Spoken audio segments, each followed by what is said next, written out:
Hello, I'm Jody Wolf. You're watching Expoz on April 6, 2017. It is 11:29 p.m. in Birmingham. And topic, how long has Islam been a religion? How long has it even been around? I'll tell you about that. But first, people who give dates upset other people. And I'm one of those. I get aggravated, and I have pointed out that we're in that time or near that time, or it could happen, but I've never set a date, and I won't. The only thing I set a date on was I said in a number of blogs that Trump will be president over and over and over before he was president, because I believed in the prophecies that I heard, not because of anything else. Nobody told me anything. I just believed in prophecy, and I believed into the Torah codes. But people get turned off when a predicted date comes and goes and nothing happens. So there's, anyway, don't let that bother you. Go by your gut. I mean, if you're a Christian, you kind of know when to duck, you know. But let me tell you really what this whole blog is about. It's about how long has Islam been a religion? How long has it been here? Well, it's been here. It started in year 610 AD. That means Christianity was here 577 years before Islam. Before Islam was a religion, Christianity was a religion 577 years. So year 610, Islam became a religion. And I guess that was when Muhammad told his first lie. Like, yeah, God moved me on my carpet from that place to the temple. And this is the year he moved me in. Wrong. The temple's been gone for 80 years. So, how many miracles has Allah performed? None. How many prophecies did he give that has come to pass? None. But yet they say Allah and God is the same, then we should have the same miracles, the same prophecies, right? Right. But we don't. Right. Let me say this. I can count real quickly 6 times that I should have been killed and gone, but a miracle was performed that saved my life. I caught on fire. I was in fire at age 6. I was at age 23. I was on the police department. I had a dune buggy, me and another cop.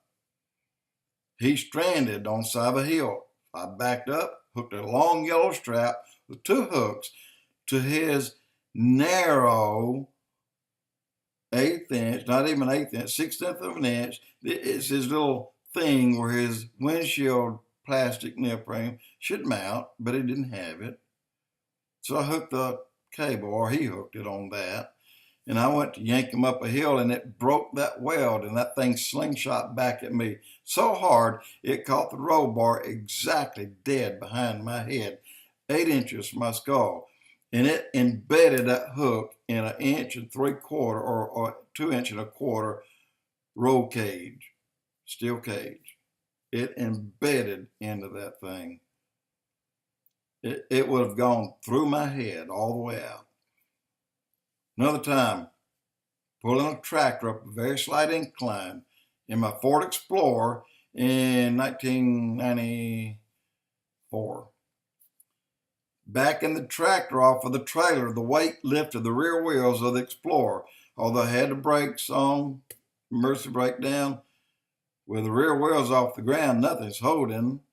So here we go. The Explorer, the trailer, the tractor, and I'm still on the trailer on the tractor trying to back it off. And it hits the bank and the tractor flips. I'm on it. Well, I dive off to the left. hit the side of the bank and just held on. The tractor rode to the bottom of the hill. My wife didn't see that, but I told her about it. Upset her. She got real upset. 2 years later, after we got the house built, I'm on the same driveway because we bought the adjoining lot and it's wooded and it's a little bit lower than our house. But I'm just keeping the drive groomed because one day I'm going to build another house back there. And I've got the bucket down. I'm scraping the driveway, but I've got too much bucket pressure. That means my front wheels aren't quite touching the ground. I'm turning the wheel to the right and the turn right, but I'm still going straight. So I got to take some pressure off that bucket. When I hit that pressure, lifted that bucket, the tractor took off to the right, off the same hill. And my wife's sitting up there watching me. I dove off to the left and the tractor rode 2 times. Same tractor.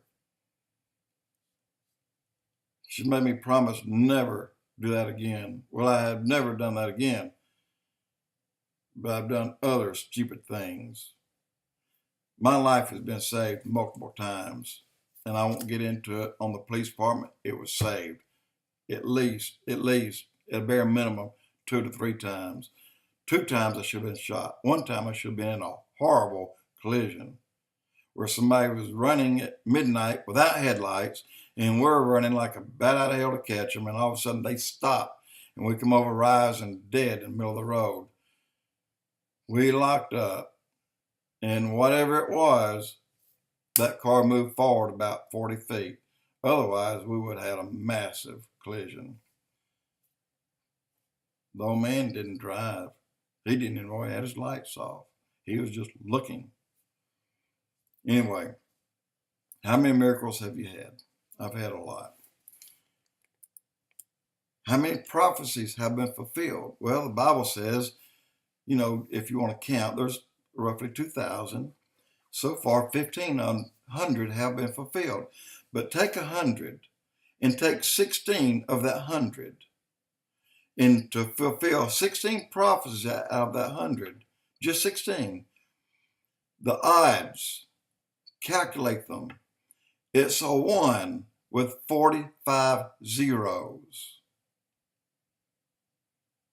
That's the odds that any of those prophecies will have been fulfilled. 16 out of 100. You know how many 1 with a 45 zeros?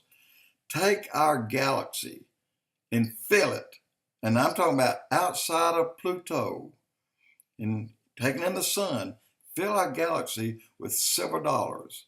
Mark them, or mark none of them. Do nothing. Just throw them in there.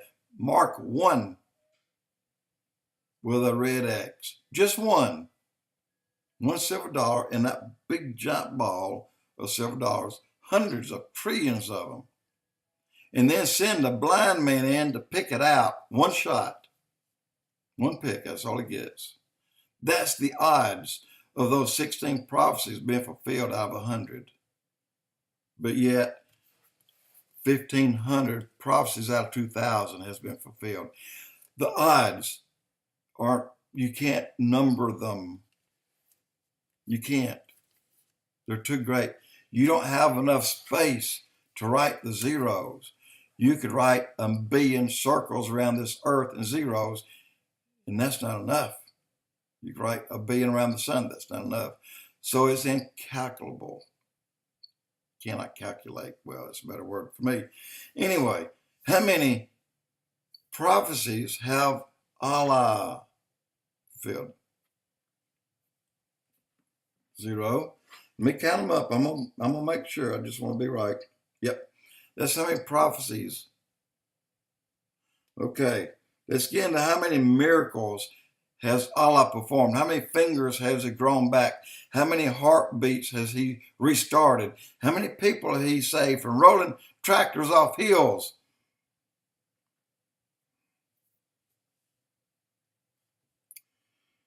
Wow. How many has God fulfilled? How many are there left to be fulfilled? Again, how many has Allah performed? How many prophecies has been fulfilled? How many bones has he healed? How many hearts has he started? You're wasting your time, guys. Christianity has been here, again, 577 years longer than Islam. Islam was started in the year 610 AD, but yet they seem to know more. Wow. Ask them how many prophecies, how many miracles has Allah performed? The only thing I know of when I read it one time, I stopped. That was enough. Two things. Muhammad was moved from there to here, but he was 80 years off on the date because the temple's been gone for 80 years when he said the date he was moved. So he was wrong. On the only prophecy he ever had, he was wrong. And healing people? None, not yet. Point is, there are a lot of gods with a little g, a lot of Elohim. Elohim is in plural. But there is one God with a big G who is a Elohim. Yahweh is a Elohim. No other Elohim is a Yahweh. All these other gods with little g's sits on the council in front of God. But he reminds them, you are made of flesh and bones. You will bleed. I don't. You can die. I can't. I made you. You didn't make me. So, just a reminder, who's been around longer, Christianity, not that we know more, but our God has performed millions of miracles. Jesus did when he walked here. He said, and you'll do the same thing when I leave. And great people have. In all the prophecies given in the Bible, this is just a number, 2,000. What was it, since the birth of Christ? Maybe? 500 more to go? All of them has been fulfilled. All leading up to Christ's birth. They've all been fulfilled to the minute, to the hour, to the day. But yet the final prophecy to be fulfilled, one of the last few, 500, he will not give us an hour or a date. He says, because you won't know it, but you'll know the time. You know the season, you know the month, but you won't know the hour or the day. Quit giving dates, it turns people off. But Allah has performed no miracles, no prophecies has come to pass, although he does mention Jesus, but yet, why does he tell the Muslims to kill all these people? Kill everybody, kill your brothers, kill your daughters, kill your sons, beat your wife with a 2x4 and then kill her, set her on fire, cut her head off, and go to America, kill all the big Satan, then come back and kill all the little Satan. Kill everybody. Well, see, our God never said that. In fact, he said, you shall not kill no one. Jody Wolf Expoz.